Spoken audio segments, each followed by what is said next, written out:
दोस्तों नमस्कार।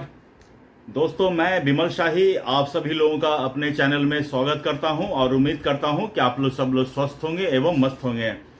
सभी राष्ट्रवादियों और सनातनियों से ये निवेदन रहेगा कि आप लोग मेरे चैनल को सब्सक्राइब कर लीजिए और वीडियो को लाइक एवं शेयर भी कीजिए।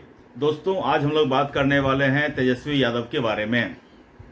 दोस्तों तेजस्वी यादव आजकल बिहार में यात्रा पर है। वो बिहार अधिकार यात्रा निकाल रहे हैं और इस दौरान वो बिहार के 16 जिलों की यात्रा वो करेंगे।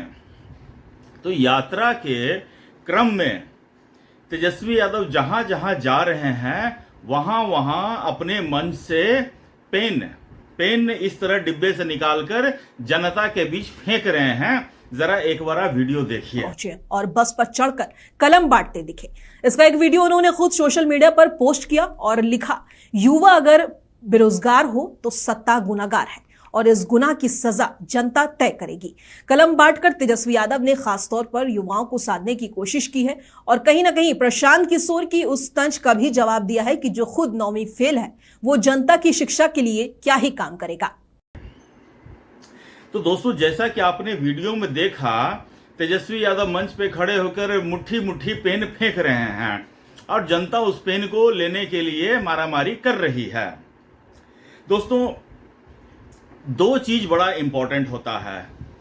एक चीज की कौन दे रहा है, कोई चीज कौन दे रहा है, और दूसरा चीज है कि कौन ले रहा है। ये दोनों चीज बहुत इंपॉर्टेंट होता है। तेजस्वी यादव जो स्वयं 9वां पास कर नहीं पाए हैं, वो बिहार के लोगों में कलम बांट रहे हैं। दोस्तों यही तभी मैंने कहा कि कोई क्या चीज दे रहा है, इसकी बड़ी अहमियत होती है।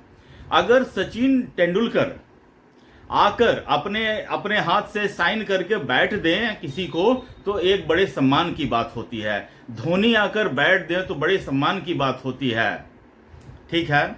लेकिन अगर कोई आदमी जिसने क्रिकेट कभी जिंदगी में खेला ही नहीं है वो आकर लोगों को बैट बांटना शुरू कर दे तो वो बात बन नहीं पाएगी।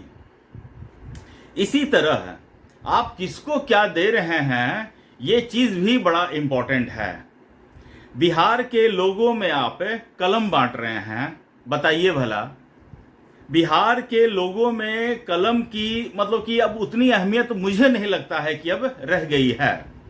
अगर उनमें कलम की इतनी अहमियत ही होती तो वो अपने विधायक हो या अपने सांसद हो ऐसे आदमी को नहीं चुनता जो अंगूठा छाप है, जो 4 लाइन बोल नहीं सकता है, 2 लाइन लिख नहीं सकता है, 1 लाइन पढ़ नहीं सकता है। ऐसे लोगों को वो सांसद और विधायक नहीं बनाता। जो लोग अफीम पीकर सोए हुए हैं चिर निद्रा में, उनको ये मतलब ही नहीं है कि हम किसको वोट दे रहे हैं, किसको वोट नहीं दे रहे हैं। जब ये सोचने समझने की शक्ति ही खत्म हो गई हो तो उनको कलम बांटकर आप कर क्या लेंगे। तो बिहार में यही दोनों के बीच में द्वंद्व चल रहा है। तेजस्वी यादव जैसा 9वां फेल आदमी कलम बांट रहे हैं और जिनको कलम बांट रहे हैं उनको कलम से कोई लेना देना ही नहीं है।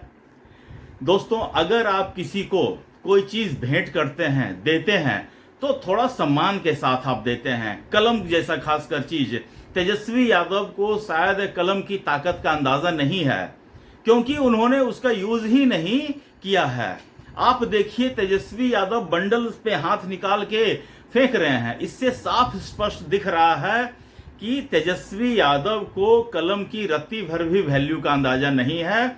और दूसरी बात यह भी पता चल रहा है कि कलम उसके बाप के पैसे का नहीं है, वो जरूर भ्रष्टाचार के पैसे का होगा तो ही, वरना आप बताइए आपके पिताजी या आप अपने पैसे से कलम खरीद के जब लाते थे पढ़ने के लिए तो कितना उसे संभाल कर रखते थे, कितनी इज्जत देते थे, अपने जेब की पॉकेट में लोग रखते थे कलम को। लेकिन तेजस्वी यादव जिस तरह से कलम का डिस्ट्रीब्यूशन कर रहे हैं, फेंक रहे हैं, ऐसा लग रहा है कि हथियार फेंक रहे हैं, हथियार लहरा रहा है। तो तेजस्वी यादव को इस चीज का अंदाजा ही नहीं है। दोस्तों, बिहार में जिस तरह से भ्रष्टाचार और जिस तरह से करप्शन और क्राइम, इन तीनों का जो मिक्सचर है, ये बिहार की राजनीति के लिए बहुत खतरनाक है। तेजस्वी यादव जैसा आदमी पूरे बिहार में घूम रहा है, वो अपनी वैनिटी पर जिस तरह से घूम रहा है, आप उसको देखिए। मतलब कि वो ऐसा शो करने की कोशिश कर रहा है कि जैसे वो बिहार का युवराज है। बिहार के जो राजा हैं उसके पिता लालू यादव हैं और पूरी बिहार की जनता उसके लिए प्रजा के बराबर है। वैनिटी वैन से वो गुजर रहा है, वैनिटी वैन के अंदर खाना खा रहे हैं, एसी वाले वैनिटी वैन है, उसमें खाना खा रहे हैं और उनके बगल से लोग गुजर रहे हैं, उनको टाटा बाय बाय कर रहे हैं, हाथ हिला के संबोधन कर रहे हैं। लेकिन तेजस्वी यादव का अहंकार देखिए, वो उसकी तरफ मुड़कर देखना भी पसंद नहीं कर रहे हैं। और ऐसे नेता अपने आप को कह रहे हैं कि वो बिहार के जननायक हैं, ऐसे नेता कह रहे हैं कि वो बिहार के नेक्स्ट चीफ मिनिस्टर बनेंगे, खुद अपने आप से कह रहे हैं कि चीफ मिनिस्टर हम बनेंगे। जैसे लग रहा है कि उनके नज़र में बिहार के सबसे काबिल आदमी अभी इस धरती पर तेजस्वी यादव ही हैं। बिहार में उनसे ज़्यादा पढ़ा लिखा, उनसे ज़्यादा समझदार, उनसे ज़्यादा काबिल बिहार की धरती पर कोई बचा ही नहीं है।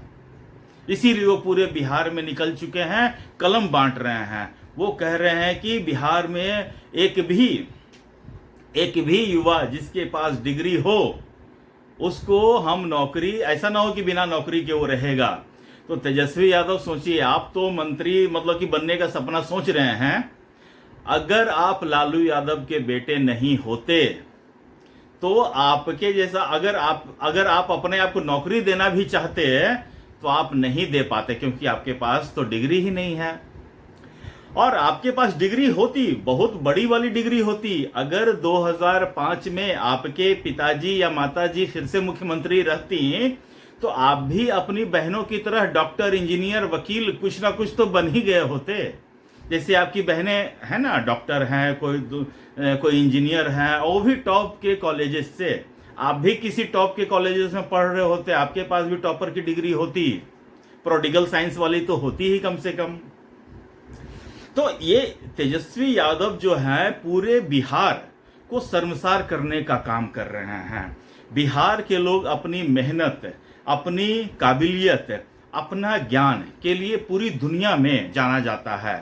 भगवान बुद्ध को पूरी दुनिया में ज्ञान कहीं नहीं मिला, उनको ज्ञान मिला बिहार की धरती पे आकर। चाणक्य इस बिहार की धरती पर जन्मे हैं, आर्यभट्ट यहाँ के हैं। डॉक्टर राजेंद्र प्रसाद के बारे में हम लोग कितना कहानियां पढ़ते थे, सुनते थे कि उनके कॉपी के ऊपर लिखा जाता था कि examinee is better than examiner, ऐसा करके लिखा जाता था। इतने बुद्धिमान लोग बिहार में हो चुके हैं। अब देखिए बिहार का प्रतिनिधित्व कर कौन रहा है? 9वां फेल, अनपढ़, मैट्रिक फेल, अंगूठा छाप, यही सब बिहार का प्रतिनिधित्व कर रहे हैं। और लोग, सबसे बड़े तो लोग कौन से अफीम खाकर पड़े हुए हैं, मतलब कौन सा धतुरा या कौन सा भांग खा के सोए पड़े हैं, उनको दिख ही नहीं रहा है। मतलब ऐसा नहीं कि उनको दिख रहे हैं, लेकिन ऐसा अफीम का नशा में चूर हैं कि देखते हुए भी समझ नहीं पा रहे हैं। अच्छा, उनको कोई इस चीज पर बोल दे तो वो फिर मरने या मारने पर उतारू हो जाएंगे। आप कर रहे हैं वो मतलब कि ठीक है, लेकिन कोई अगर आपको बोल दे तो इसके ऊपर लोग मरने मारने को उतारू हो जाएंगे। ऐसा ही है बिहार का सिस्टम, ना इससे इधर कुछ है ना इससे उधर कुछ है। अगर आप बिहार के सिस्टम को नहीं जानते हैं तो मैं आपको बता रहा हूं, ऐसा ही है बिहार का सिस्टम। तो दोस्तों, मुझे आज के लिए इतना ही अपडेट देना था। आप लोग अपना ख्याल रखिए, स्वस्थ रहिए, मस्त रहिए। तब तक के लिए नमस्कार, बाय।